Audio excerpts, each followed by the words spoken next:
हम इसको लिख लेते हैं s माइनस टी बराबर 3 और दूसरा समीकरण दिया गया है s बटे 3 माइनस टी बटे 2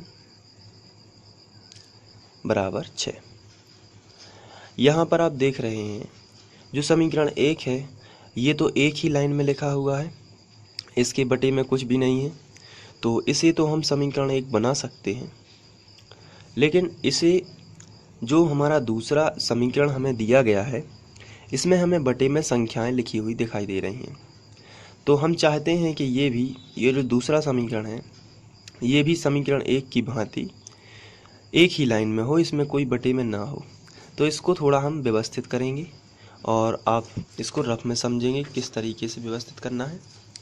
सबसे पहले आपको यहाँ देखना है, यहाँ 3 है, यहाँ 2 लिखा हुआ है और ये रफ पेपर है, हम लोग यहाँ पर करेंगे। तो 3 और 2 का एलसीएम कितना होता है 6। तो आपको जो नीचे वाली संख्याएं हटानी है तो आपको पूरे समीकरण में 6 से गुणा करना है। इसका मतलब ये है, आपको 6 कैसे पता चला, आपको नीचे देखना है, हर 3 और 2 लिखा हुआ है, तो 3 और 2 का एलसीएम कितना होता है, तो आंसर है 6 होता है। तो जितना एलसीएम होता है उतना आप पूरे समीकरण में गुणा करोगे। तो जहाँ लिखा था s बटे 3 इसमें भी 6 से गुणा हो जाएगा। इसके बाद माइनस लगा है तो माइनस t बटे 2 इसमें भी 6 से गुणा हो जाएगा।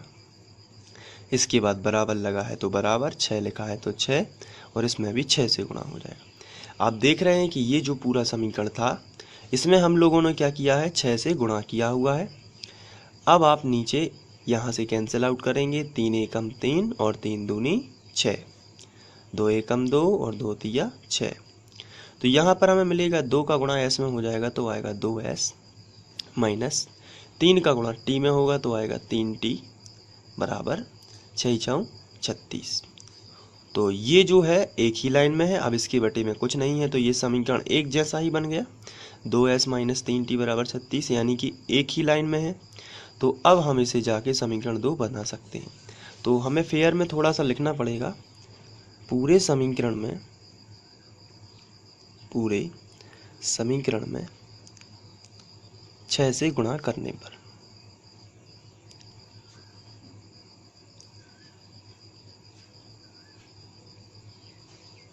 तो 6 से गुणा करेंगे तो हम लोग जानते हैं कि क्या आने वाला है, 2s माइनस 3t बराबर 36।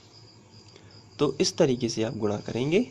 अब जाके हम इसे समीकरण 2 बना सकते हैं। अब हमें प्रतिस्थापन विधि से यहाँ से s और t के मान निकालना है। तो सबसे पहले आप जो मेथड मैंने पहले की हुई है उसी से करना है। सबसे पहले आपको लिखना है समीकरण 1 से और वहाँ से समीकरण 3 बनाना है s का मान निकाल के।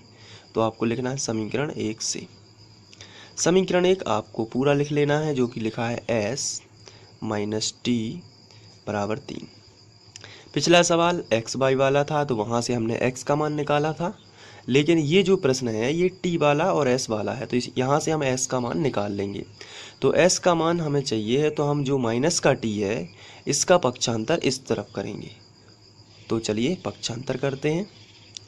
हमें s का मान चाहिए इसलिए हम s को इसी तरफ लिखेंगे, फिर बीच में लगा देंगे बराबर, क्योंकि हमें माइनस का t का पक्षांतर करना है इसलिए इसको अब नहीं लिखेंगे, इसको हम इस तरफ लिखेंगे, बराबर के इस तरफ। तो बराबर के इस तरफ सबसे पहले तो लिखा था 3, तो आप 3 को ज्यों का त्यों लिखोगे और माइनस का जो t है इसका पक्षांतर इस तरफ कर देना है, तो ये हो जाएगा प्लस का t। और ये जो s अकेला इस तरफ आ गया, जब तक ये अकेला नहीं होता तब तक आप समीकरण 3 इसे नहीं बना सकते।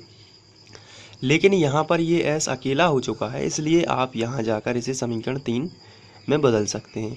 तो ये जो s का पूरा मान है 3 प्लस t, ये समीकरण 3 है और इसे हम s का ये जो मान 3 प्लस t है इसे हम समीकरण 2 में रख सकते हैं। तो हम यहाँ पर लिखेंगे s का मान समीकरण 2 में प्रतिस्थापित करने पर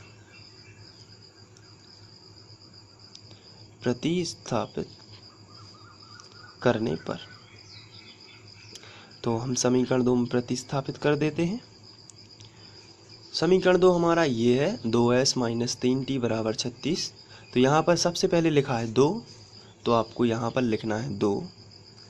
फिर लिखा है s, लेकिन आपको s ना लिखकर s का पूरा मान 3 प्लस t रख देना है। तो यहाँ पर आप लिखोगे 3 प्लस t। इसके बाद माइनस लगा है तो आप यहाँ पर लगाओगे माइनस, फिर 3t बराबर 36 ज्यों का त्यों, क्योंकि अब s नहीं लिखा है जिससे मान रखा जा सके, तो हम डायरेक्ट पूरा लिख देंगे। अब माइनस 3t और बराबर 36। आप यहाँ पर थोड़ा सा ध्यान देंगे कि जो हमारा क्वेश्चन है, ये जो समीकरण नंबर 2 है, यहाँ पर यह प्लस दिया गया है, किताब में थोड़ा सा मिस्टेक हो चुका है, तो हम यहाँ पर प्लस लगाएंगे, यहाँ भी प्लस लगा देंगे, कुछ नहीं, थोड़ा सा बस सुधर जाएगा, यहाँ पर प्लस लगाया जाएगा बस, और बाकी सब ज्यों का त्यों ही रहेगा। तो अब हम आगे बढ़ते हैं। तो ये 36 है। अब हम ये जो 2 है इसका गुणा इसमें भी होगा और 2 का गुणा इसमें भी होगा। तो चलिए करते। 2 3 6 प्लस 2 का गुणा टी में करेंगे तो आ जाएगा 2t प्लस ये आएगा 3t बराबर 36। इसके बाद हम यहाँ पर जो करेंगे टी वाले एक तरफ कर देते हैं और संख्या एक तरफ कर देते हैं। तो ये 2t और 3t हम इसी तरफ लिखेंगे, 2t प्लस 3t बराबर 36, और ये प्लस का 6 इस तरफ आ जाएगा तो ये हो जाएगा माइनस का 6। आगे बढ़ते हैं। 3t और 2t दोनों को जोड़ देते हैं क्योंकि दोनों ही प्लस के हैं, तो 3 और 2 5t हो जाएगा, ये बराबर 36 में से 6 जाएगा तो आएगा आपका 30। अब यहाँ पर जो t है इसके साथ में गुणा में 5 लिखा हुआ है, गुणा वाली संख्या बटे में जाती है, आपको मालूम है। तो t बराबर आएगा 30 बटे 5। अब आगे इसको सॉल्व करोगे तो यहाँ से आप क्या करोगे, 5 छक्के 30। तो जो t की वैल्यू है वो कितनी आ चुकी है, 6। अब इसके बाद जो t का मान 6 है इसे हम समीकरण 3 में रख देंगे तो s का मान निकल आएगा। तो चलिए हम रखते हैं। तो हम यहाँ पर लिखेंगे t का मान समीकरण 3 में प्रतिस्थापित करने पर, समीकरण 3 में प्रतिस्थापित करने पर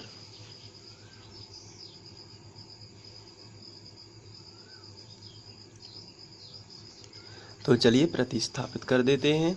हमारा जो समीकरण 3 है वो लिखा है s बराबर 3 प्लस t, तो वहाँ पर हम लिखेंगे s बराबर 3 प्लस t की जगह पर हम रख देंगे 6, और इसके बाद हम यहाँ से s का मान निकाल सकते हैं। s बराबर आएगा 6 और 3 9, तो s का मान हमें कितना मिला है, 9। तो हम लिखेंगे अतः s बराबर 9 और t बराबर 6 समीकरण निकायों के हल हैं, समीकरण निकायों के हल हैं। तो इस तरीके से हम s और t के मान निकाल सकते हैं, हल है। तो ये आप इसे नोट कर सकते हैं यहाँ से शुरू से अपनी कॉपी में, और इसे सीख सकते हैं। यहाँ से वीडियो को पॉज करके आप यहाँ से नोट कर लीजिए। ये पहला स्टेप है, ये दूसरा, और ये तीसरा। तो ये आपको लिख लेना है। और जिन बच्चों को अभी तक कक्षा 10वीं NCERT के वीडियो नहीं उपलब्ध हो पा रहे हैं, वो चैनल की प्लेलिस्ट पर जाएं। फ्री ऑनलाइन कोचिंग जो है उसकी आप प्लेलिस्ट पर जाना सीखें, वहाँ से आपको सभी वीडियोस मिल जाएंगे। तो प्लीज़ प्लेलिस्ट पर जाएं, क्योंकि यहाँ पर